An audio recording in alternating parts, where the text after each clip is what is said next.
नमस्कार, के तपाईलाई थाहा छ नेपालको शेयर बजारमा एउटा यस्तो आइपिओ आउँदैछ जसले इतिहासकै सबै रेकर्ड तोडेको छ।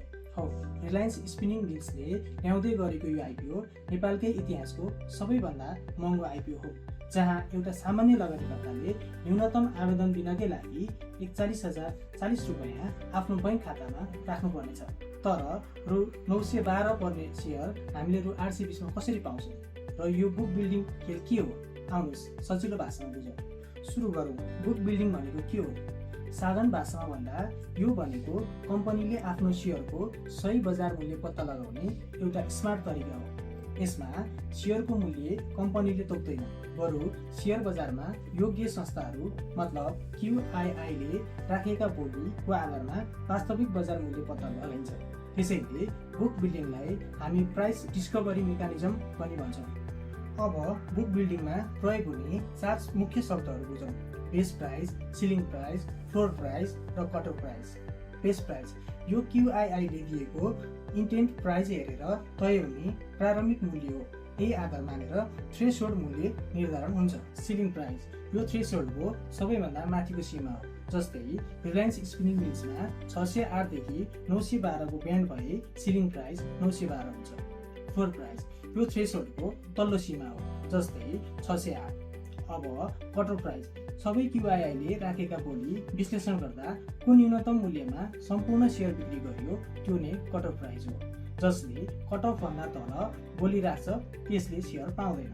अब नेपालमा यो प्रक्रिया कसरी चल्छ हामी स्टेप वाइज बुझौँ है त। स्टेप 1, कम्पनीले पहिले इस्यु म्यानेजरसँग सम्झौता गर्छ, जस्तै Global IME Capital, NIB health capital तथा अन्य क्यापिटलहरू।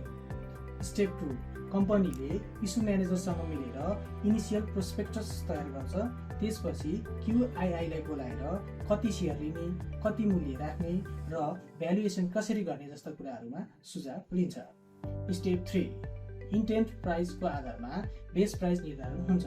त्यसमा 20% माथि र 20% तल मिलाएर प्राइस ब्यान्ड तय हुन्छ। स्टेप 4, 7 बाट स्वीकृति पाएका क्वालिफाइड इन्स्टिट्युसनल इन्भेस्टरहरूले प्राइस ब्यान्ड भित्र रहेर बोली लगाउँछन्। स्टेप 5, अन्त्यमा सबै क्युआइआईको बोली विश्लेषण गरेर जुन मूल्यमा सम्पूर्ण सेयर बेचिन्छ त्यही मूल्यमा नै कट अफ प्राइस हुन्छ। अब भन्नुहोला क्युआइआई भनेको चाहिँ के हो त? क्युआइआई भनेको 7 द्वारा मान्यता प्राप्त संस्था जसले बुक बिल्डिङमा बिड गर्न पाउँछ। यिनीहरूमा मुख्यतया merchant banks, mutual funds, listed कम्पनीहरू, सेक्युरिटी ट्रेडर्सहरू साथै रु 10 करोड वा सोभन्दा बढी नेटवर्क भएका कम्पनीहरू र त्यस्तै अन्य मान्यता प्राप्त संस्थाहरू र हाल नेपालमा करिब 88 वटा यस्ता क्युआइबीहरू छन्।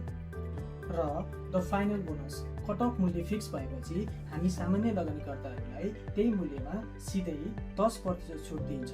रिलायन्स स्पिनिङ मिल्सको कट अफ मूल्य रु 912 निर्धारण भएको थियो। त्यसैले हामीले 10% छुटमा प्रति किता रु 820 रुपैयाँ 80 पैसाको दरमा आवेदन दिन पाउँछौँ। र अर्को महत्त्वपूर्ण कुरा, बुक बिल्डिङमा न्यूनतम 50 किता भर्नै पर्ने हुन्छ। त्यसैले 50 किताको लागि 820 रुपैयाँ 80 पैसाका दरले रु 41,040 रुपैयाँ पुग्छ। त्यसैले यो हालसम्मकै महँगो आवेदन बनेको छ। रिलायन्स स्पिनिङ मिल्सले 9,24,768 किता आइपिओ पब्लिकको लागि यही पुस 7 गतेदेखि 11 गतेसम्म निष्कासन गर्दैछ र जम्मा जम्मी 18,495 जनाले यो आइपिओ पाउनेछन्। यसलाई केयर रेटिङ नेपालले A- रेटिङ दिएको छ, जसले कम्पनीको वित्तीय अवस्था सन्तोषजनक रहेको देखाउँछ। के तपाईँले 41,000 रुपैयाँ लगानी गरेर यो आइपिओ भर्दै हुनुहुन्छ? आफ्नो विचारहरू कमेन्ट गर्नुहोस्। यस्तै जानकारीका लागि इम्पिरियल सेक्युरिटिजलाई फलो गर्न नबिर्सिनुहोला। Thank you.